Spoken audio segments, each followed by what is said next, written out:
किसानों के साथ जिस तरह का छल किया और नगर पालिका से किसान की दूरी बता दी 20 किलोमीटर 19 किलोमीटर, जबकि सच्चाई है वो 7-8 किलोमीटर की दूरी के ऊपर है वो किसान रह रहा है, तो उसकी डीएलसी दर कम बता के और उस किसान के साथ खिलवाड़ किया।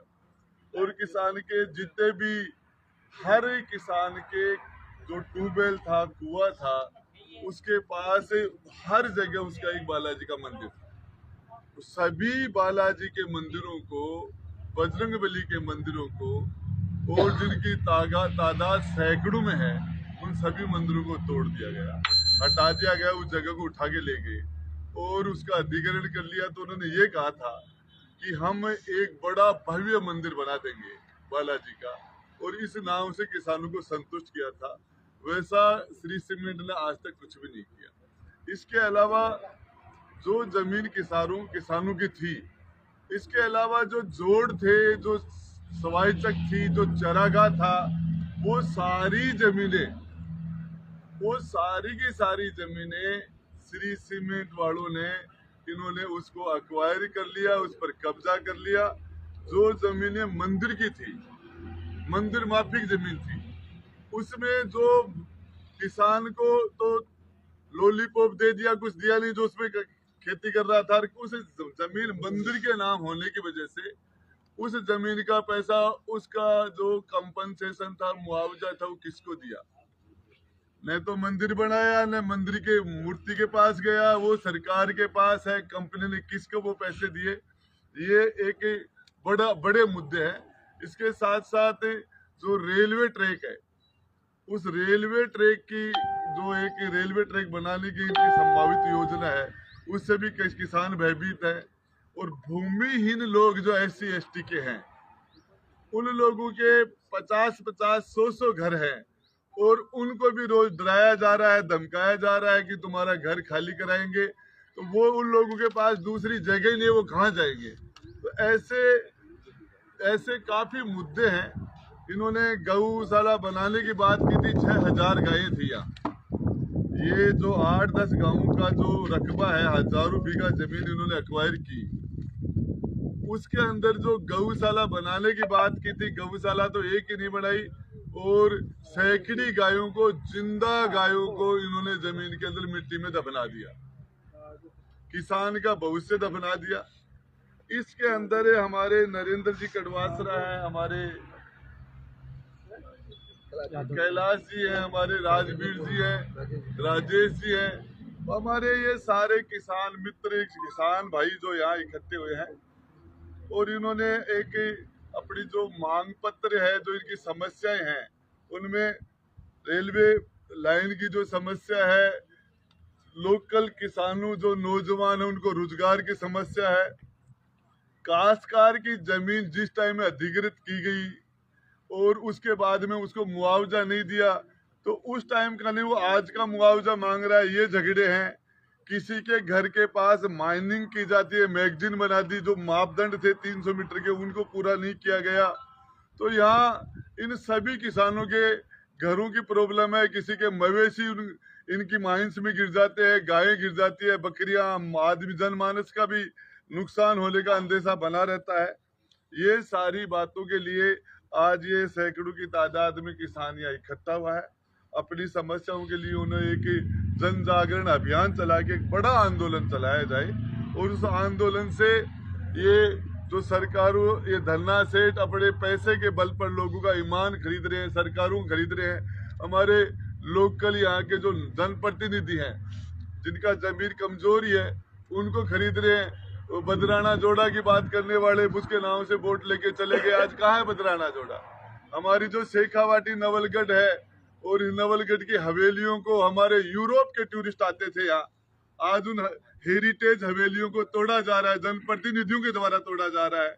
तो हमने, जहां तक है, बिल्ली को दूध की रखवाली बैठा दिया गया, तो अब बिल्लो होने की संभावना तो खत्म हो गई, गीत तो नहीं आएगा। लेकिन वो जो सारे जनप्रतिनिधि कल तक जनता के बीच में थे, उनको आना चाहिए और पब्लिक के इश्यू को उठाना चाहिए। बदराना जोड़ा का समस्या का समाधान हो गया क्या? और क्या वो 1 साल पहले जो हेरिटेज हवेलियों को तोड़ा जा रहा था वो कम हो गई कि उनकी तोड़फोड़ बढ़ गई। और उस तोड़फोड़ के पीछे कौन है? क्या ये प्रशासन कर रहा है कि यहाँ जनप्रतिनिधि भी है, उसमें सरकार भी है?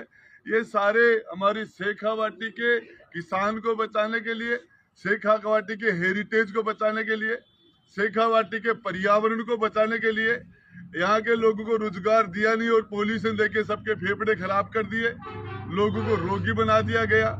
इस तरीके का ये एक के बाद एक बड़ी कंपनियां आ रही हैं और इन कंपनियों ने आके यहाँ जिस तरीके से, तो ये सारे बैठ के हमने ये रणनीति तय की, हमारे नरेंद्र जी ने, हमारे प्रकाश जी ने और सारे लोगों ने बैठे अभी।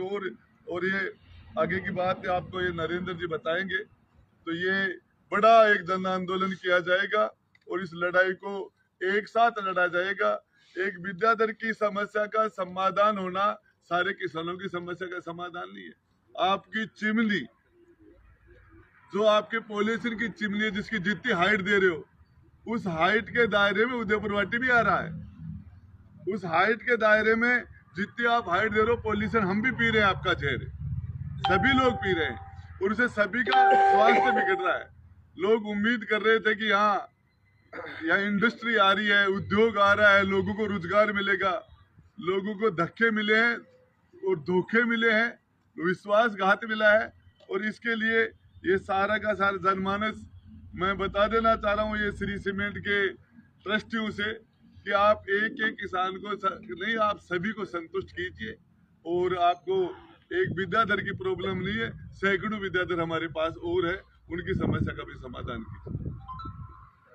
झुंझुनू में खनन का मामला चल रहा था, आपकी क्या रिपोर्ट दी गई थी केस में मंडा, उस विषय में कुछ कहेंगे क्या? देखिए, अभी मैं झुंझुनू जा रहा हूँ और इसके अंदर झुंझुनू शहर के बीचों बीच कलेजे के अंदर जिस तरीके से कान्हा पहाड़ के अंदर ब्लास्टिंग की जा रही है, लोगों के घरों में दरार आ गई और उसके माइंस के अंदर 9 नौजवान लड़के मर चुके हैं। 4 बच्चे एक साथ 4 बच्चों का इंतकाल हुआ था एक साथ।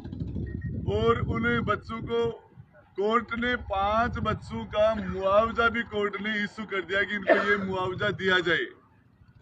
और जो माइंस होल्डर है वो कह रहा था कि मैं दिवालिया हो गया, कंगाल हो गया, मैं नहीं दे सकता। और हाई कोर्ट में जाके उसने स्टे लेकर उसने जो दरखास्त दी है। तो जब आप कंगाल हो गए तो आपके पास LNT और बाकी महंगी मशीनें अब कहाँ से आ गई जब आप दिवाली हो? तो ऐसे इश्यू है। हम झुंझुनू शहर के ताने बाने को खराब नहीं होने देंगे और सरकार अपने रास्ते पर चलेगी, हम हमारे रास्ते पर चलेंगे। आने वाले टाइम में भूतों ने भविष्यति ऐसा जवाब दिया जाएगा कि सरकार देखती रह जाएगी, पहुंचती रह जाएगी।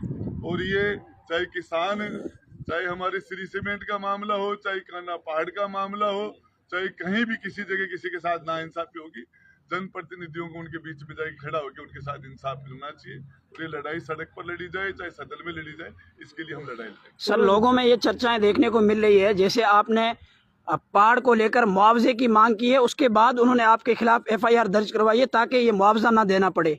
इसमें कितनी सच्चाई है, क्या कहना चाहेंगे इस पर आप? देखिए, वो अपने तरीके से चल रहे हैं, ये आने वाला वक्त बताएगा। सरकार ने पिछली बार 3 किसानों के लिए काले कानून बनाए थे सरकार 3, और सरकार को फिर मुंह की खानी पड़ी थी, माफी मांगनी पड़ी थी और कानून वापस लेने पड़े थे। और इसके अंदर जनता के लिए लड़ते हुए, जनता के अधिकारों के लिए, जनता की सुरक्षा के लिए, जनता हमारी जन भावना के लिए, जनता को सुरक्षा देने के लिए, जनता को न्याय देने के लिए एक नहीं 1000 मुकदमे खाने के लिए राजेंद्र गुड्डा तैयार है। 1000 मुकदमे, इसकी कोई परवाह नहीं है, हम इसका जवाब देंगे। विद्याधर यादव का जिस प्रकार फैक्ट्री से सेटलमेंट हुआ, क्या किसान कोई उम्मीद देख सकते हैं? देखिए, एक विद्याधर हमारा भाई है और वैसे हमारे सैकड़ों किसान और हैं। वो हमारी एक विद्याधर को जो समस्या का समाधान हो गया, इसके लिए हमारे आंदोलन की जीत हुई। जो 11 तारीख को हमने प्रोटेस्ट किया, उस प्रोटेस्ट के सामने पहले विद्याधर को उठा के जिस तरह की तानाशाही की जा रही थी और जिस तरीके से जबरन उसके साथ जिस तरह का बर्ताव किया जा रहा था, हमारे सारे किसान भाइयों ने जो प्रोटेस्ट किया उसकी जीत हुई, विद्याधर को न्याय मिला, बचे हुए लोगों को न्याय फिर मिलेगा। पूरे देश में मंदिरों को एक लेकर बड़ा चर्चा का विषय बना हुआ है। आरोप है कि फैक्ट्री के नीचे जो मिट्टी है उसमें सैकड़ों मंदिर है। देखिए, मैं आपको बताना चाह रहा हूँ, भाजपा जो 1 साल कार्यकाल पूरा करने का जश्न मना रही है, यहाँ झुंझुनू के अंदर जिंदे लोगों का पोस्टमार्टम करके उसको डीप फ्रीज में बर्फ में डाल दिया जाता है। ये 1 साल की उपलब्धि है इनकी। और मंदिरों की बात करते हैं, राजनीति मंदिर के नाम पर करते हैं। मैं बताना चाह रहा हूँ, संभल के अंदर कह रहे एक मंदिर मिला, 40 साल से बंद था। मैं वहां के अखिलियत और मुस्लिमों को धन्यवाद देना चाहता हूँ। उस मंदिर में वहां के लोग चले गए, कैसे गए उसका मुझे पता नहीं है, लेकिन मैं आपको बता देना चाहता हूँ, उस मंदिर में चाहे हमारे हनुमान जी हो, चाहे हमारे शंकर भगवान हो, चाहे हमारा शिवालय हो, सारे के सारे बिल्कुल 40 साल तक सुरक्षित रहे। और किसी एक भी मुसलमान ने एक भी मंदिर के अंदर मामूली से भी किसी के साथ छेड़खानी नहीं की। अब उनका काम है, वो अपनी नमाज पढ़ते हैं, हमारे लोग हमारी पूजा करते हैं। लेकिन मैं वहाँ के संभल के हमारे माइनॉरिटी और मुस्लिम को धन्यवाद देना चाहता हूँ कि वो 40-50 साल के बाद में मंदिर जब खुला तो वो बिल्कुल सेफ और सुरक्षित मिला। वो हमारे आस्था के केंद्र, चाहे हमारे बजरंगबली महाराज हो, चाहे हमारा शंकर भगवान हो, उसका मुस्लिमों ने सम्मान किया। सर, पूरे देश के अंदर धर्म की राजनीति की जा रही है, आप क्या देखते हैं कि इसका खात्मा किस तरीके से होना चाहिए? देखिए, ये लड़ाई होनी चाहिए गरीब और अमीर के बीच की लड़ाई। एक्चुअल में जो लड़ाई है वो गरीबी और अमीरी के बीच की है, और ये इस मुख्य लड़ाई से रोजगार की लड़ाई होनी चाहिए और गरीबों के लिए लड़ाई होनी चाहिए। बाकी जिन मुद्दों पर लड़ाई होनी चाहिए उनका ध्यान भटकाने के लिए भाजपा ने ये मंदिर का नाटक कर। आने वाले समय में फैक्ट्रियों के खिलाफ, क्योंकि और भी फैक्ट्री आने वाली है, ऐसी चर्चा है, तो किस प्रकार लड़ाई लड़ने के तैयार हैं? हम हमारे शेखावाटी का ताना बाना खराब नहीं होने देंगे। हम किसी जनप्रतिनिधि की जागीर नहीं है, ये डॉक्टर राजकुमार शर्मा की जागीर है, नहीं विक्रम जाखड़ की है, ये उनकी जागीर नहीं है। शेखावाटी हमारे हजारों साल से हमारे पूर्वजों की जो धरोहर है, हमारी हेरिटेज हवेलियां हैं, यहाँ का जो हेरिटेज हमारा है, हमारा पर्यावरण है, हमारी देव देवता है, हमारे लोगों का, तो ये हम खराब नहीं होने देंगे। किसानों को राजनेताओं का समर्थन मिलता है, लेकिन अपनी राजनीतिक रोटियां सेंकने के बाद में शायद किसानों का साथ छोड़ के चले जाते हैं। देखिए, इसके अंदर ये दोनों बातें हैं, पांचों आंगली इकसार नहीं होती। और इसके अंदर ये सच बात है कि जनप्रतिनिधियों ने किसानों के साथ धोखे किए हैं। तो आने वाले समय में किसान एक्सपेक्ट कर सकते हैं कि राजेंद्र जी गुड्डा की ओर से। देखिए, आपको बताऊं छोटी सी बात, मैंने कमेटी में अपने आप को नहीं रखा। मैं किसी भी प्रोटेस्ट के अंदर, वार्ता के अंदर नहीं जाता, और मैं उसके अंदर पीछे से उनका सपोर्ट करता हूँ, चाहे किसी जगह प्रोटेस्ट हो। ये और राजेंद्र गुड्डा ये यदि जुगलबंदी करता तो मुकदमा नहीं खाता, जेल नहीं जाता। ये राजेंद्र गुड्डा है ना, ऐसी कोई टकसाल नहीं मिली जो आपके भाई को करे। लोगों में ये चर्चाएं देखने को मिल रही है कि राजेंद्र गुड्डा जी जेल में जाना चाह रहे हैं जानबूझकर, इसमें कितनी सच्चाई है? देखिए, सरकार की इच्छा है, जो सरकार जो करेगी वो भरेगी, और जनता के लिए, जनता के अधिकार के लिए, जनता की रक्षा के लिए, जनता के साथ न्याय दिलाने के लिए 1000 बार जेल जाना पड़े तो जाएंगे।